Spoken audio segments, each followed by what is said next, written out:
Olá, sejam bem-vindos à grande entrevista do jornal A Voz de Trás-os-Montes. O convidado de hoje é advogado, mas já foi deputado, líder parlamentar, secretário de Estado, ministro, presidente do PSD, conselheiro de Estado e, mais recentemente, comentador televisivo.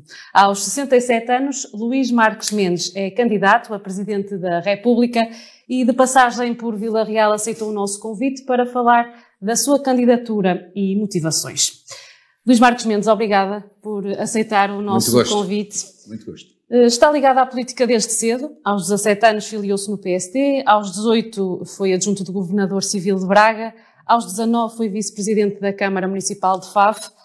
O que o motivou agora, depois de todos estes cargos, ser candidato a Presidente da República? Motivou-me a convicção de que posso ser útil ao país. Eu já tenho um currículo muito longo, você acabou de o descrever. Eu não tenho muito a acrescentar ao meu currículo, nem tenho a preocupação de acrescentar nada. E por isso estava já há 17 anos fora da vida política, uma vida profissional realizada, um comentário televisivo semanal que era líder de audiências, mais de 1 milhão de portugueses e que tinha prestígio e influência, 6 netos com quem eu gosto de estar, e portanto tinha uma vida calma e tranquila. E resolvi mudar, porquê? Porque acho que o mundo está como está, a Europa também não está brilhante, Portugal tem problemas de estabilidade e tem problemas de crescimento e de justiça social. E eu acho que com a grande experiência política que tive ao longo destes anos, posso ter alguma utilidade para o país. Se os portugueses entenderem, claro. Ou seja, num momento de crise internacional e de dificuldades cá dentro, eu julgo que na Presidência da República aquilo que é mais seguro é ter uma pessoa com experiência.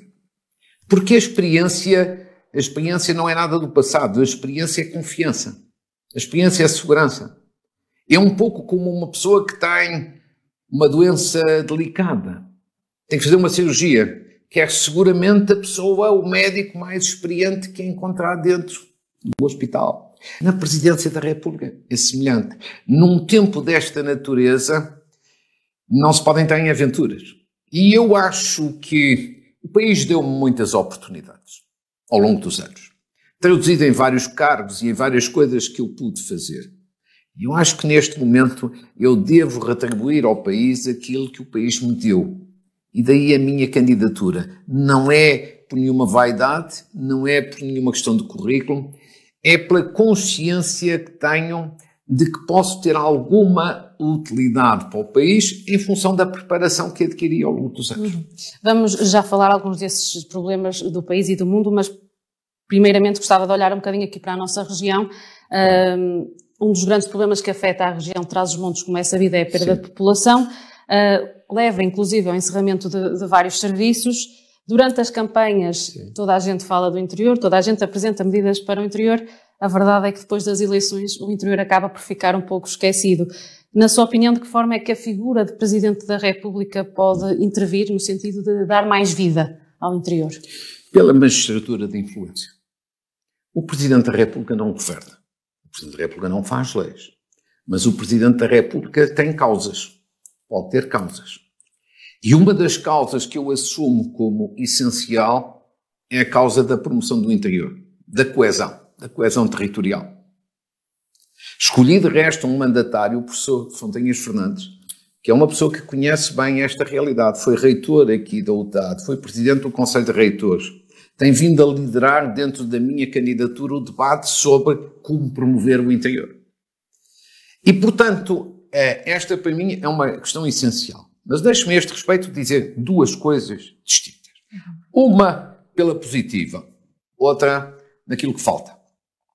Pela positiva, nós devemos também enaltecer o seguinte: o ensino superior em Portugal, seja politécnico, seja universitário, foi talvez a medida mais importante destes 50 anos de democracia para ajudar a desenvolver o interior de Portugal.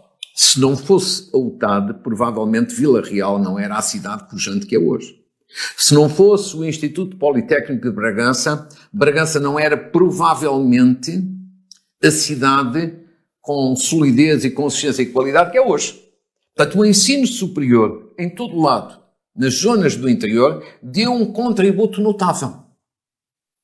Ou seja, cidades como Vila Real ou como Bragança, por exemplo, eram cidades que, à partida, estarem no interior profundo, estariam condenadas ao fracasso. E o ensino superior ajudou de forma decisiva a serem duas cidades de grande qualidade. Só talvez as pessoas vindas de fora, como eu, é que podem ver e comparar com outras cidades. Quer Bragança, quer Vila Real, estão duas cidades extraordinárias. Mas a verdade é que ainda existe algum estigma em aqui estudar para o interior. Como é que se pode também potenciar, neste caso, estes estabelecimentos de ensino? Eu acho que já não há grande estigma. O Instituto Politécnico de Bragança afirmou-se pela sua qualidade, tem parcerias internacionais extraordinárias. A UTAD cresceu brutalmente. Brutalmente. É uma universidade de grande qualidade e prestígio no plano nacional e internacional. Portanto, primeira coisa, nós devemos valorizar aquilo que de bom se faz em Portugal. Porquê? Porque quando eu estou a falar de universidades e de politécnicos, eu não estou a falar de equipamentos, não estou a falar de instalações, estou a falar de pessoas. Pessoas, professores, investigadores, que deram projeção e que permitiram reter pessoas aqui e até atrair pessoas de outras localidades. Mas como é que se faz depois para reter esses alunos aqui na... Como é que se pode fazer? Mas essa é a segunda parte. Por isso é que eu dizia, primeiro, um aspecto positivo. Segundo, um outro aspecto que falta. Falta uma outra política que acho que nos próximos anos tem que ser desenvolvida, que é criar incentivos fiscais fortes, sublinho, fortes, para que empresas e novos investimentos se possam vir a colocar no interior em vez do litoral. Dou um exemplo. Se um investidor, por exemplo, da Ásia, resolver escolher Portugal e ponderar entre Setúbal e Vila Real para instalar a sua empresa, provavelmente, pelas regras atuais, ele vai preferir Setúbal. Tem ali um porto ao lado, pode escoar os seus produtos com facilidade, portanto vai ter menos despesas. Mas não é justo que as coisas sejam assim, porque aí o interior perde.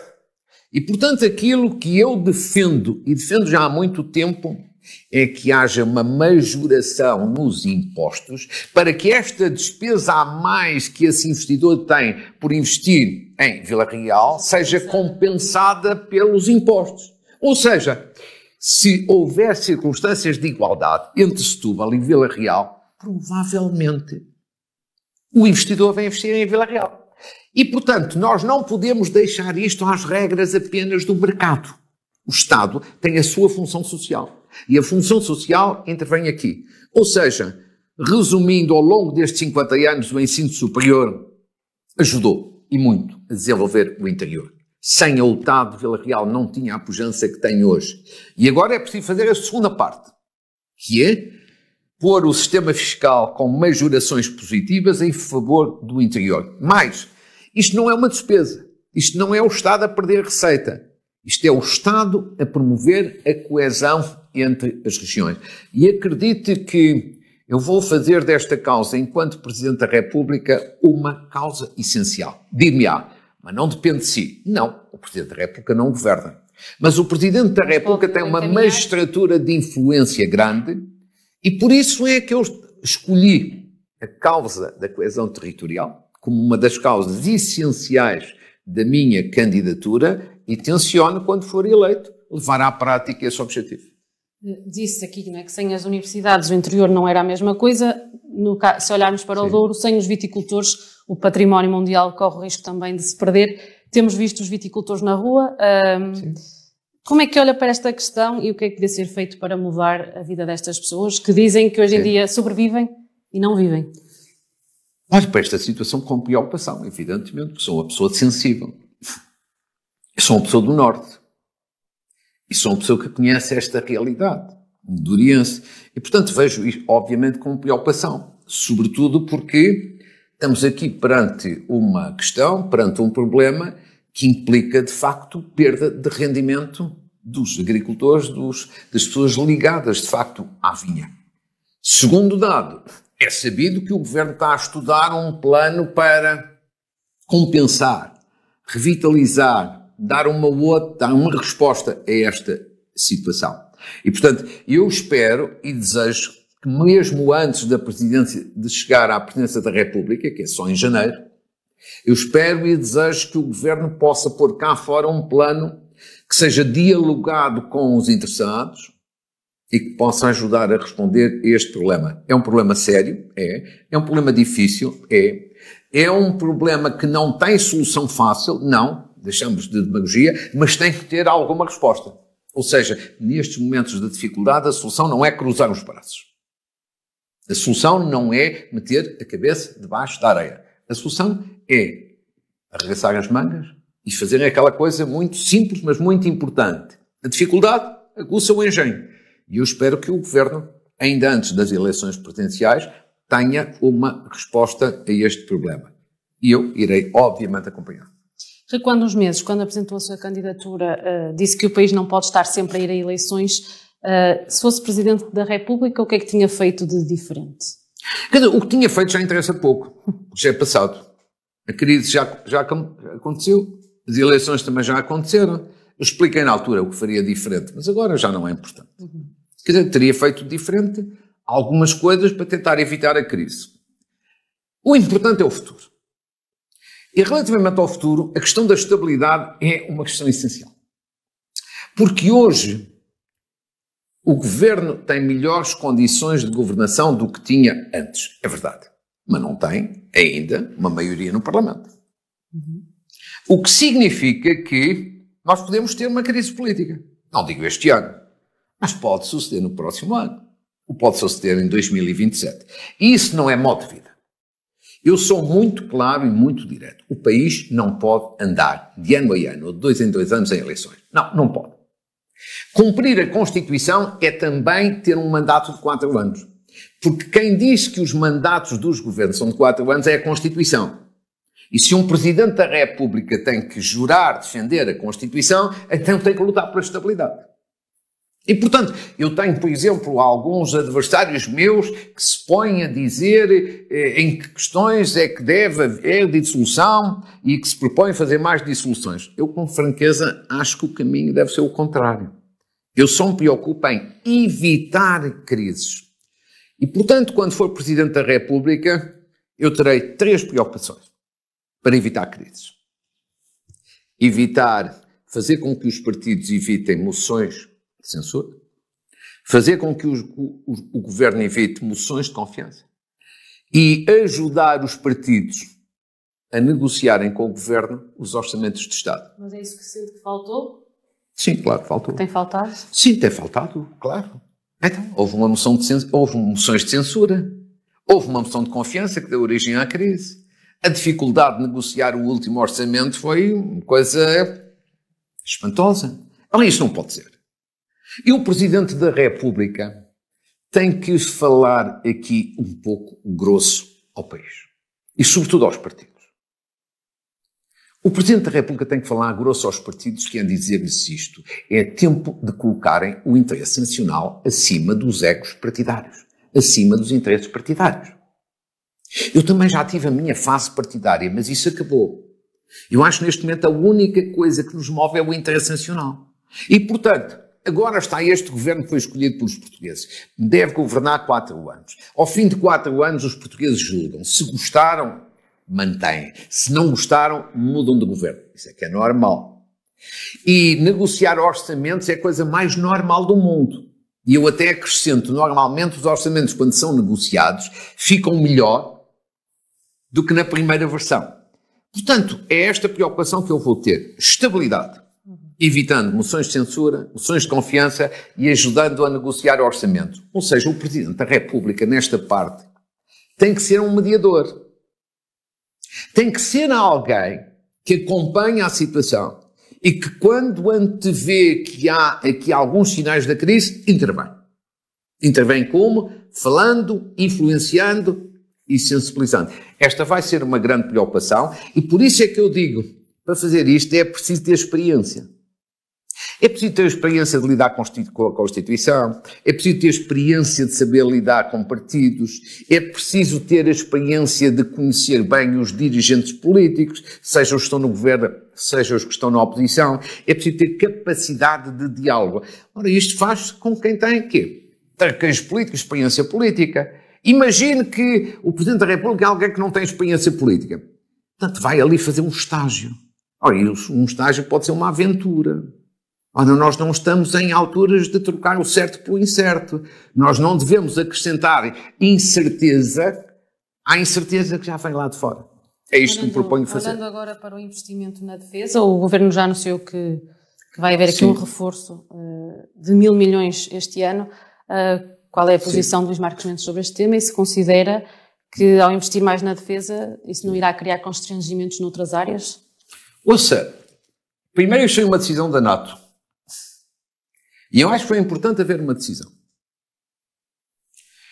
Porque imagine que não tinha havido acordo na cimeira recente da NATO. Imagine. Neste momento, o que é que se estava a discutir em toda a Europa e no mundo? O fim da NATO. Olha, não chegaram a acordo. Olha, estão em vias de implosão. Olha o princípio do fim da NATO. Isso era uma calamidade. Isso era a melhor notícia que o presidente Putin podia ter. Portanto, haver um acordo foi importante. Agora, a meta é exigente. Eu não diria tanto a questão dos 5%, mas sobretudo os 3,5%. O resto são infraestruturas de outra natureza. Devo dizer a este respeito 3 coisas muito simples. Primeiro, é preciso saber explicar esta decisão. Porquê? Porque os portugueses querem perceber porquê esta decisão. E do meu ponto de vista, esta decisão é porque é uma resposta aos problemas que a Rússia tem criado, designadamente a invasão da Ucrânia. Segundo, é preciso aplicar bem esta decisão, tem que ser com gradualismo. Terceiro, há uma questão essencial, que eu digo há muitos meses, contra alguns adversários meus que não dizem a mesma coisa com a mesma clareza. Não se pode aumentar as despesas para defesa e segurança à custa do Estado Social. E vou dar um exemplo. Não se pode aumentar as despesas em defesa e em segurança à custa das pensões, dos pensionistas, dos idosos e dos reformados. Isso nem pensar. Eu nunca permitirei, como Presidente da República, que isso aconteça. Porque há pensionistas e reformados que têm pensões de 300, 400 ou 500 euros. Ou menos. Ou menos. São pensões de miséria. Se ainda por cima vão ser afetados por causa de defesa e de segurança, isso cria uma imoralidade e uma injustiça do outro mundo. Portanto, isso nem pensar, para mim, é uma barreira essencial. Pensionistas, idosos e reformados nunca podem ser prejudicados pelo aumento das verbas de defesa e de segurança. O que significa que a grande questão que se deve colocar nos próximos anos é esta. Nós temos que não cortar no Estado Social, e temos que, gradualmente, aumentar as despesas de defesa e de segurança. Pois o grande caminho é pôr o país a crescer mais. A ter um maior crescimento económico. Em vez do PIB crescer 1,9, se crescer 2,5, já isso é mais acomodável. Portanto, a aposta tem que ser ambição económica. Crescimento económico. Políticas para que haja mais investimento, mais exportações, mais criação de riqueza. E por isso é que eu costumo dizer que, a par do meu objetivo da estabilidade, tenho este objetivo da ambição nacional. Ambição não é ganância, não é ambição para si, para mim, é ambição para o país. Nós somos um país pequeno, mas não somos um país irrelevante. Nós temos um grande orgulho no país. Eu estou aqui este fim de semana. Bragança, Vila Real. É um desenvolvimento notável. Eu vou-lhe dizer, há mais qualidade de vida em Vila Real ou em Bragança do que em algumas zonas da Grande Lisboa e do Grande Porto. As pessoas daqui talvez não imaginem, mas é verdade. E, portanto, nós temos que continuar, pegar nestes exemplos positivos, exemplos notáveis, de investimento, de qualidade, e temos que puxar por estes exemplos para criar mais ambição nacional. E a ambição nacional, um dos elementos importantes é pôr o país a crescer mais. E se o país cresce mais, então tem mais receitas. Se tem mais receitas, já pode realizar mais despesas. Este é o caminho. Passando aqui para o tema da migração, enquanto comentador e também como candidato, mais recentemente, disse que Portugal precisa de imigrantes, mas que em alguns setores são mal amados, palavras suas. Como é que tem visto a discussão em torno deste assunto? Primeira coisa que eu registro é aquilo que você acabou de dizer, que eu dizia uma coisa como comentador e continuei a dizer a mesma coisa como candidato. Isto significa coerência. E eu gosto muito de ser coerente. Acho que a imigração, ao contrário do que diz um adversário meu, a imigração não é um problema. A imigração é uma oportunidade. E pode ajudar o país a crescer? Não, não pode. Ajuda. É decisivo. Portugal é um país a perder população. O saldo natural, que é a diferença entre todos os anos, os que nascem e os que morrem, o saldo natural é negativo. Portanto, não fora o conjunto de imigrantes que temos em Portugal e nós estaríamos a perder população. E um país que perde população é um país fraco. E um país fraco é um país pobre. E, portanto, os imigrantes são uma oportunidade. Agora, o que é preciso acrescentar é o seguinte. São uma oportunidade, mas tem que ser uma oportunidade controlada, regulada. Ou seja, os imigrantes não podem entrar de qualquer maneira. E depois não há habitação. E depois, às vezes, até nem há trabalho, e às vezes não há condições em matéria de ensino do português, então, da língua portuguesa. Que medidas é que defende para... Há uma coisa que tem que ser dita. Nos últimos anos, a política de imigração foi um exagero. Ou seja, deixou-se entrar... Era um descontrole. Repare que isto não sou eu que digo. Por exemplo, o antigo líder do Partido Socialista, Pedro Nuno Santos, ele próprio reconheceu, mudou de posição e reconheceu que tinha sido um exagero. Aquilo que está a ser feito neste momento é útil. Ou seja, acabou a manifestação de interesses que era uma entrada sem regras e agora tudo está a ser feito com outra regulação. E, portanto, é preciso dizer com esta clareza, é uma oportunidade, a imigração, e é uma oportunidade que tem que ser regulada e controlada.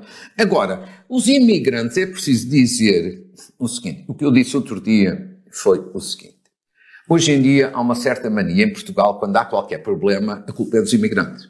Há um problema na saúde, culpa dos imigrantes.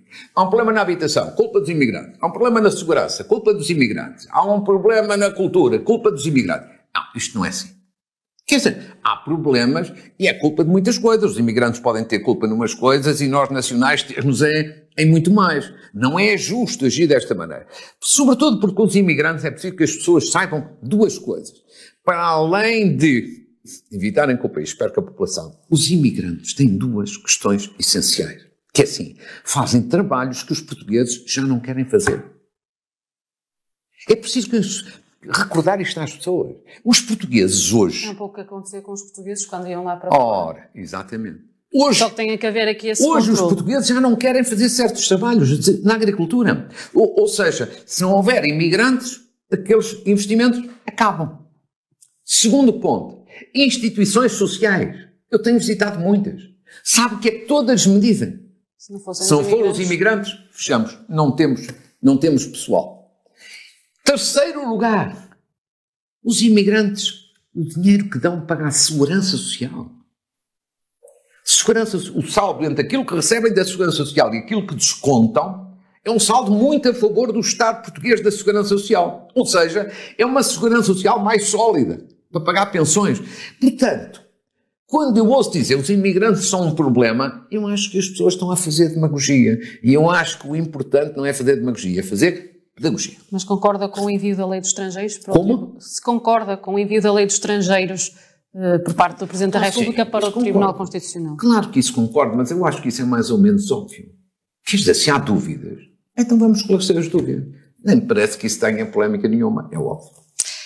Um setor que tem dado muito que falar também é a saúde, já aqui elencou. A ministra Ana Paula Martins foi inclusive cabeça de lista aqui por Vila Real pela AD.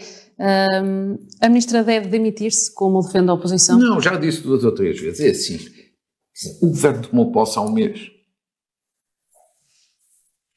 Nenhum ministro justifica que seja substituído ao fim de um mês. Nós não podemos, por cada problema, estar a exigir uma demissão. Eu acho que... Não seria a solução neste momento? Não, de maneira nenhuma. Seria demagogia completa. Nós que estamos numa altura em que precisamos de soluções, não é de admissões. Quer dizer, problemas vamos ter sempre na saúde e em vários setores. E por cada problema demite-se um ministro. Quer dizer, isto é uma loucura completa. É uma loucura completa. E eu costumo mesmo dizer, acho que as pessoas e os partidos em particular têm todo o direito a criticar. E o papel dos partidos da oposição é também esse. E ninguém pode levar a mal. O partido da oposição tem que criticar aquilo que está errado, aquilo que está mal. Mas também tem o dever de dizer o que é que se pode fazer diferente. Apresentar soluções. E esta parte é que nós temos que mudar um bocadinho a mentalidade. Eu quero ajudar a mudar a mentalidade, que é soluções, propostas, alternativas, mas é em concreto, não me chega a dizer, olha, eu gosto muito do Serviço Nacional de Saúde e vou apostar muito no Serviço Nacional de Saúde. Eu acho que qualquer pessoa de bom senso dirá isto e fará isto. Agora, o que é isso em concreto? Eu tenho vindo a apresentar soluções ainda há dias para a Península de Setúbal. Olha, tem aqui uma solução. Se encontrar uma solução melhor, está tudo certo. Admissão ou não é então essa procura de soluções? É isso que admissão resolve algum problema? Não, quer dizer, insisto nisto. Problemas existem todas as semanas em todas as áreas. E não é só na saúde, é também na habitação, é também na educação. Por cada problema que existe vai-se demitir o respectivo ministro. Não, isto é a confusão total. Não, eu acho que o que as pessoas querem é, independentemente de ser o governo A ou B, o ministro A ou B, no feminino ou no masculino, que as pessoas querem as soluções. E querem que todos contribuam para ter soluções. Muito bem, estamos quase a chegar ao fim desta nossa entrevista, e aproveitando que foi secretário de Estado da Comunicação Social, é imperativo que lhe pergunto como é que vê o facto de haver cada vez menos órgãos de comunicação social, sobretudo aqui no interior. Sim. O que é que, no seu entender, deve mudar para contrariar esta tendência? A questão é séria, delicada e não é de fácil solução. Você disse bem, eu fui secretário de Estado da Comunicação Social. Foi o primeiro cargo governativo que tive. Esteve, inclusive, na criação da agência Lusa. Também. Mas antes disso, eu fui para o governo com 28 anos. E fui secretário de Estado da Comunicação Social. E tive 2 ou 3 prioridades na minha ação. Uma das primeiras grandes prioridades foi a imprensa regional. Apoiar a imprensa regional. Apoiar a imprensa regional como? Por 2 vias. Criei uma coisa que se chamava incentivos à modernização tecnológica da imprensa regional, incentivos à compra de equipamentos, digitalização e tudo isso, e ao mesmo tempo também o chamado porte pago, ou seja, a possibilidade de forma simples, poderem expandir os seus jornais. E acho que isso à altura foi muito importante, e a imprensa regional ainda hoje registra isso. Portanto, esta foi uma das grandes prioridades. Também fiz a agência Lusa, é verdade. Dia 1 de janeiro de 1987. Já ninguém se lembra, havia 2 agências em Portugal.